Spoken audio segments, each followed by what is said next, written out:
Hello students. आज हम economics का एक बहुत ही इंटरेस्टिंग टॉपिक समझेंगे, द थ्री इकोनॉमिक सेक्टर्स। इन्हें समझने के लिए हम कुछ रियल लाइफ एग्जाम्पल्स का सहारा लेंगे। तो चलिए शुरू करते हैं। Middleman versus cooperatives. बच्चों, सबसे पहले एक छोटी सी कहानी सुनिए। आज से लगभग 50-60 साल पहले गुजरात के आनंद में फार्मर्स के साथ एक बड़ी प्रॉब्लम थी।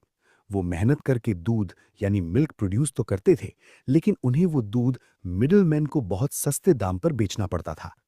इसका सल्यूशन निकालने के लिए सरदार वल्लभ भाई पटेल ने फार्मर्स को अपनी खुद की कोऑपरेटिव बनाने की सलाह दी। इस तरह 1946 में अमूल की शुरुआत हुई, त्रिभुवनदास पटेल और डॉक्टर वर्गीस कुरियन की लीडरशिप में। इससे फायदा ये हुआ कि मिडलमैन हट गए और सारा कंट्रोल फार्मर्स के हाथ में आ गया। अमूल और थ्री इकोनॉमिक सेक्टर्स। अब देखते हैं कि अमूल के जरिए ये तीनों सेक्टर्स काम कैसे करते हैं। प्राइमरी सेक्टर, जब फार्मर्स अपनी काउस से दूध निकालते हैं तो ये प्राइमरी सेक्टर है, क्योंकि प्रोडक्ट सीधा नेचुरल सोर्स से आ रहा है।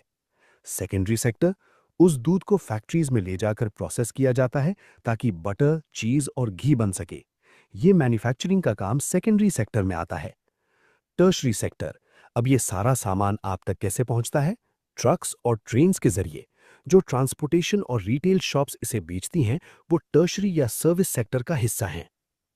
एक और एग्जाम्पल, आपकी टेक्स्ट बुक।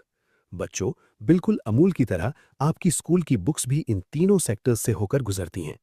प्राइमरी, सबसे पहले फॉरेस्ट से लकड़ी ली जाती है। सेकेंडरी, फैक्ट्री में उस वुड पल्प को पेपर में ट्रांसफॉर्म किया जाता है और फिर प्रिंटिंग होती है। टर्शरी, फिर वो बुक्स ट्रक्स में लोड होकर शॉप्स तक पहुंचती हैं और वहां से आपके स्कूल बैग में। Chapter revision, the full picture. तो समरी ये है कि हमारी सारी इकोनॉमिक एक्टिविटीज एक दूसरे पर निर्भर यानी इंटरडिपेंडेंट हैं। प्राइमरी सेक्टर हमें रॉ मटेरियल्स देता है, यानी direct from nature.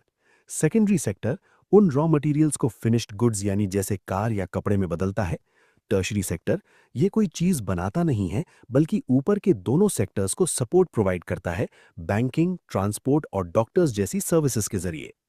A toppers final thought. जाते जाते एक बहुत जरूरी बात। हमने देखा कि हमारी बुक्स कैसे बनती हैं, लेकिन इन एक्टिविटीज का हमारे एनवायरनमेंट पर भी असर पड़ता है। क्या आप जानते हैं, सिर्फ 1 टन पेपर रिसाइकल करने से हम 17 ट्रीज बचा सकते हैं और 70% कम एनर्जी और पानी खर्च होता है। तो स्टूडेंट्स, पेपर रिसाइकल करके हम इकोनॉमी को सपोर्ट भी कर सकते हैं और अपनी धरती को बचा भी सकते हैं।